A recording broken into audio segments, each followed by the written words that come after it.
सिंध के सीनियर वजीर शर्जील इनाम मेमन ने वाज़ेह किया कि हुकूमत और पाकिस्तान तहरीक इंसाफ के दरमियान मुज़ाकरात होना अच्छी बात है, लेकिन ये नहीं हो सकता कि बानी पीटीआई के जराइम को माफ कर दिया जाए।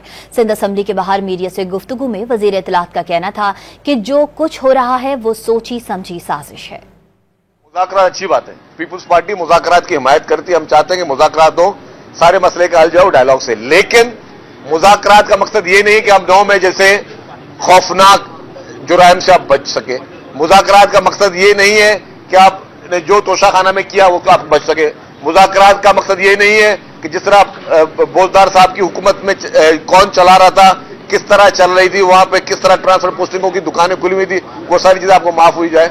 लेकिन मुज़ाकरात का मकसद ये नहीं है कि इमरान खान के किए हुए जो जुराइम है उनको माफी उनको मिले जाए। सिंध के सीनियर वजीर शर्जील इनाम मेमन ने वाज़ेह किया कि हुकूमत और पाकिस्तान तहरीक इंसाफ के दरमियान मुज़ाकरात होना अच्छी बात है, लेकिन ये नहीं हो सकता कि बानी पीटीआई के जराइम को माफ कर दिया जाए।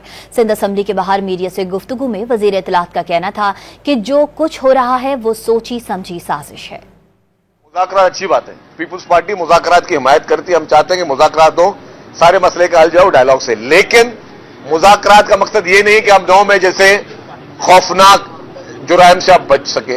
मुज़ाकरात का मकसद ये नहीं है कि आपने जो तोशाखाना में किया वो आप बच सके। मुज़ाकरात का मकसद ये नहीं है कि जिस तरह बोलदार साहब की हुकूमत में कौन चला रहा था, किस तरह चल रही थी, वहां पे किस तरह ट्रांसफर पोस्टिंगों की दुकानें खुली हुई थी, वो सारी चीजें आपको माफ हुई जाए। लेकिन मुज़ाकरात का मकसद ये नहीं है कि इमरान खान के किए हुए जो जुराइम है उनको माफी उनको मिले जाए।